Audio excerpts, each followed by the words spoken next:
é aquilo que a religião diz para não fazer. Filosofia é ética, religião é moral.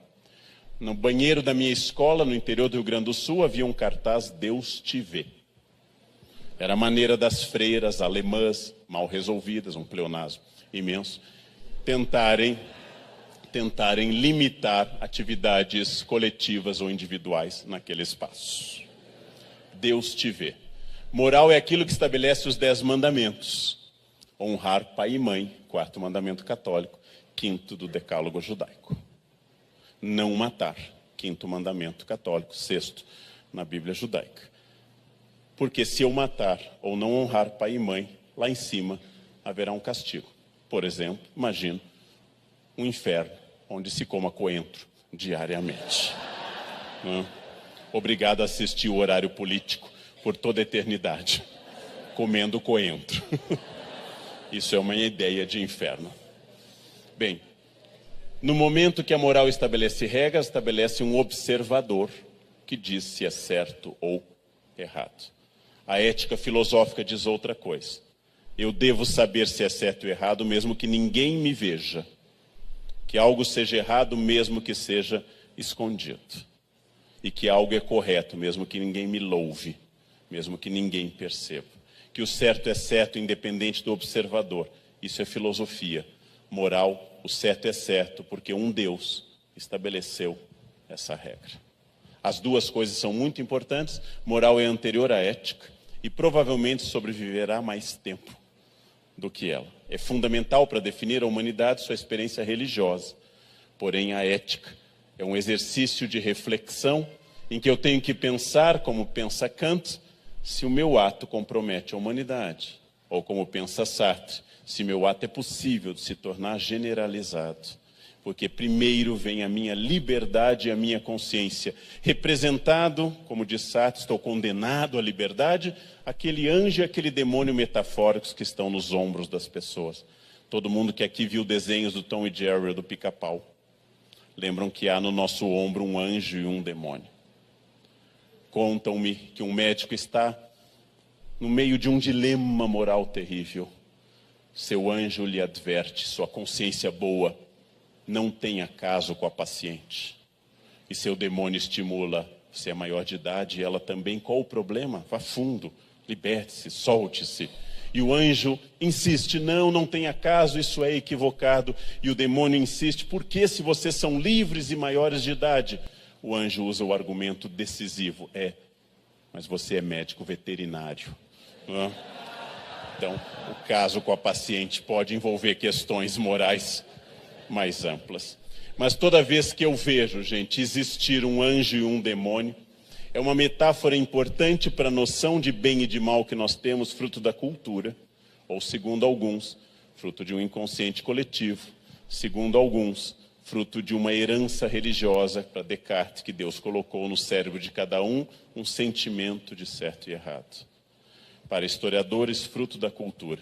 Todo aluno que cola me procura pela sala. Todo aluno que trapaceia quer saber onde está o professor. Toda pessoa que mente tem 2 reações clássicas. Ou ela olha para o chão, ou ela olha fixamente para você para disfarçar que é mentira. Nos 2 casos, a mentira é clássica. Toda fofoca é contada num tom de voz mais baixo. Você soube? Que começa a sibilar como uma cascavel. Toda pessoa que faz fofoca não grita, mas sibila no ouvido como as cobras, como a serpente fez com Eva no paraíso. Você soube? Que começa a sibilar para isso. Isso significa que ao fazer isso, eu tenho plena consciência de que é um mal e que eu não deveria estar fazendo isso. Nós temos essa consciência fruto da nossa experiência histórica, fruto da nossa intuição cerebral, fruto de um legado de alguma entidade superior, fruto de um inconsciente coletivo ou de quaisquer questões que vocês levantem, mas nós temos a consciência do que é certo e errado. Quem suborna fala mais baixo, chama para um canto, entrega discretamente o dinheiro. Todas as pessoas que quebram o código moral têm consciência disso. Tudo isso eu disse para reforçar que a única chance de nós existirmos em sociedade é que todos, profissionais ou não, desenvolvamos a ética através da empatia. Aquela pessoa que vem até mim é um ser único, especial. Aquela pessoa que vem até a mim é uma diferença radical da minha pessoa. E aí uma questão que as religiões trabalham, a filosofia um pouco menos, que são exatamente as pessoas difíceis que precisam da minha atenção maior.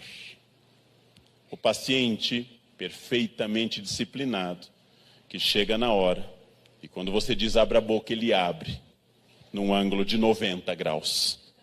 E você pode ver parte do duodeno através da boca. Esse é um paciente fácil.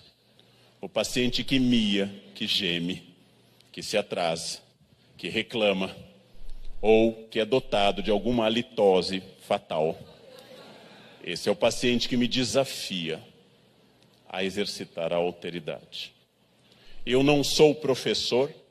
Quando uma menina arrumada, bonita e aplicada está sentada na primeira carteira com um caderno aberto e dizendo: o senhor parou aqui, professor. Este ser não precisa de mim. Eu sou apenas a confirmação de um saber que ela já traz. Quem precisa de mim é o aluno que senta na última fileira, que é indisciplinado, que está com fones de ouvido, que é agressivo. Como um paciente saudável não precisa de um médico, um aluno indisciplinado precisa de um professor, precisa de alguém que lhe desperte para a beleza do conhecimento. É muito importante porque isso faz parte de um procedimento neurolinguístico, que diante de alguém difícil, vocês pensem nisso. É a pessoa que mais precisa de mim. Repetindo isso 10 vezes ao dia, após as refeições e ao acordar e ao deitar. E toda vez que se aproxima uma pessoa difícil, vocês estarão exercitando uma empatia automática, meio Pavlov, apito, choque, para que essa pessoa se pareça mais empática a vocês. Santa Teresinha de Lisieux, morta muito precocemente, tuberculose na França, ensinava um método similar ao dizer que ao ver uma freira particularmente antipática a ela, a quem o simples barulho do rosário a perturbava, ela decidiu sorrir sempre que via essa freira. Até que essa freira veio até ela e questionou por que ela sorria sempre que ela via. E Teresinha não pôde dizer, porque eu era muito antipática, senhora, mas agora eu estou trabalhando isso. Eu preciso do auxílio da filosofia estoica para entender uma coisa, que eu nunca serei insultado por alguém, a não ser que eu não me conheça.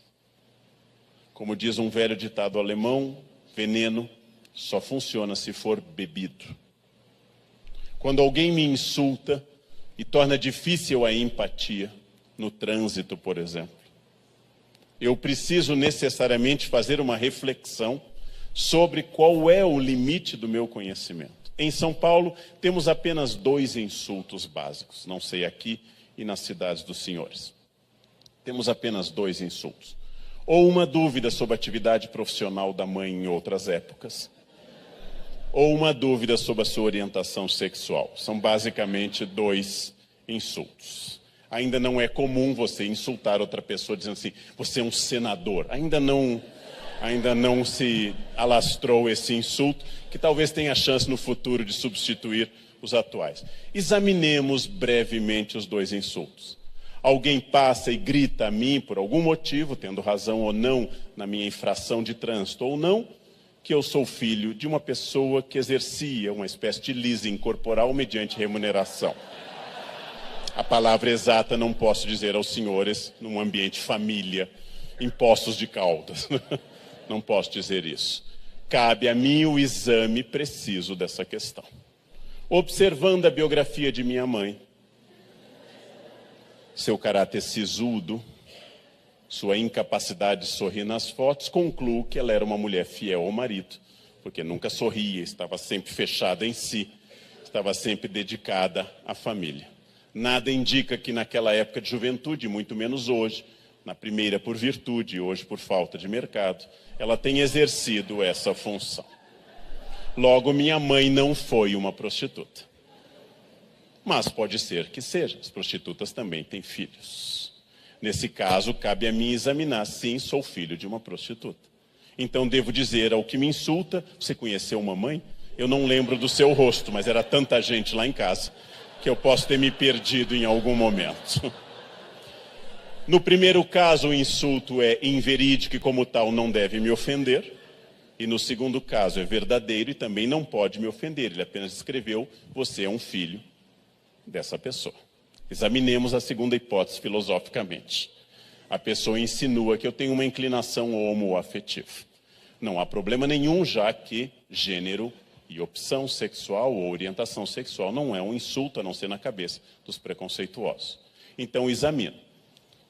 Disse que eu era isso, eu vou pensar, bom, considerando tudo, faço uma reflexão, acho que não.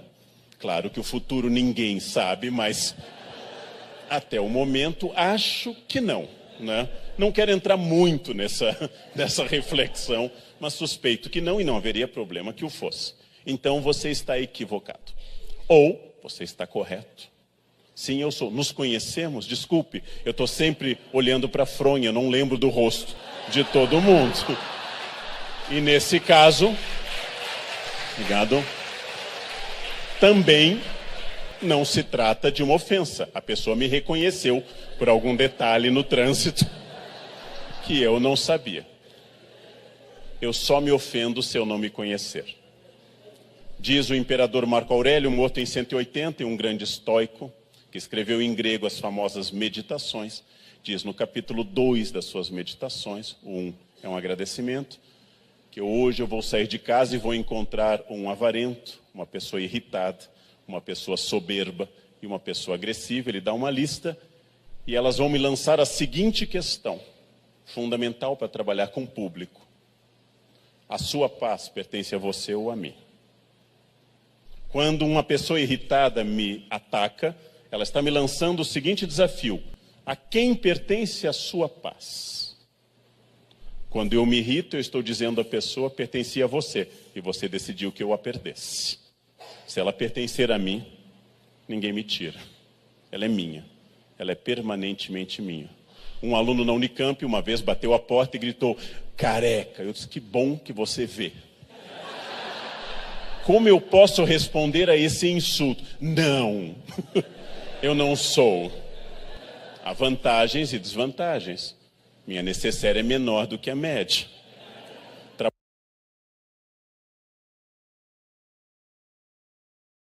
Descubra sua personalidade com o teste Pensax. Faça o teste grátis e comece sua jornada de autoconhecimento.